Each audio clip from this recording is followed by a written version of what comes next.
কলার মোচা যে কোনো রেসিপি খেতে কিন্তু আমার দারুণ লাগে। হ্যালো গাইস, আসসালামু আলাইকুম। আপনারা কেমন আছেন? আশা করি সবাই ভালো আছেন। আল্লাহর রহমতে আমিও বেশ ভালো আছি। আমি আজকে একটা রেসিপি করব কলার মোচা আর একটা ডিম দিয়ে। আমি প্রথমে কলার মোচাগুলা সাফ করে নিচ্ছি। সাফ করে ধুয়ে নিচ্ছি। ধোয়া হয়ে গেলে আমি চুলা জ্বালিয়ে কড়াই বসিয়ে দেব। কড়াই বসিয়ে দিয়ে আমি পরিমাণ মতো জল দিয়ে দেব। জল দেওয়া হয়ে গেলে আমি হলদি গুঁড়া দিয়ে দেব। আমি কলার মোচাগুলা সিদ্ধ করে নেব। আমি কালকে একটা ভিডিওতে বলেছিলাম আমার পরিবারে আমার ছেলে আর আমি কিন্তু আমরা চারজন, আমার পরিবারে আমরা চারজন। আমার স্বামী বিদেশে থাকেন আর আমার মেয়ে আমার বাবার বাড়ি থাকে। এই জন্য আমার ছেলে আর আমি খেতে হয়, এই জন্য আমি একটু একটু রান্না করি। আমার কলার মোচা সিদ্ধ হয়ে গেছে, এখন তুলে নেব। তুলে নিয়ে শিলপাটায় বেটে নিচ্ছি। বাটা হয়ে গেলে আবার কড়াইতে দিয়ে দেব তেল।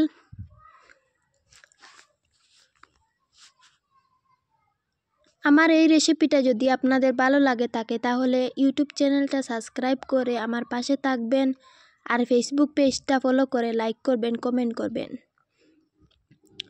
আমি পেঁয়াজের পেস্ট আর রসুনের একটুখানি পেস্ট দিয়ে আমি স্বাদ মতো লবণ দিয়ে নাড়াচাড়া করে এখন দিয়ে দিলাম মশলা। লঙ্কা গুঁড়া দিলাম হলুদের গুঁড়া, এখন দেব ধনিয়া গুঁড়া। ধনিয়া গুঁড়া দিয়ে আবার নাড়াচাড়া করে নিচ্ছি।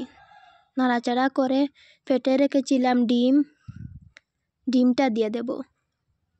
একটা ডিম দিয়ে কিন্তু দারুণ রেসিপি হয়েছে। এই যে নাড়াচাড়া করে নিচ্ছি। নাড়াচাড়া করে দিয়ে দেব বেটে রাখা কলার মোচা। আপনারা আমাকে সাহায্য করলে আমি এগিয়ে যেতে পারবো, আপনাদের সাহায্য চাই আমি।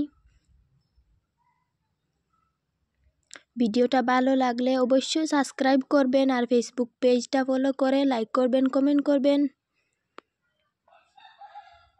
এইরকম নাড়াচাড়া করে এই রেসিপিটা করব।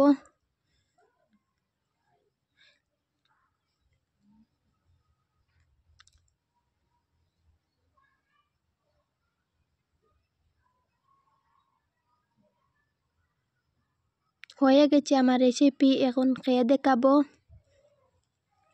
প্লেটে নিয়ে নিলাম।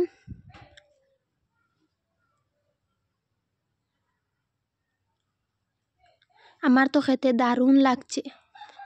আপনারা কে কে এরকম খেতে ভালোবাসেন কমেন্টে বলবেন। আমি তো খুব ভালোবাসি। এইরকম করে আমার বাচ্চার দিলাম, আমার ছেলেকে দিলাম।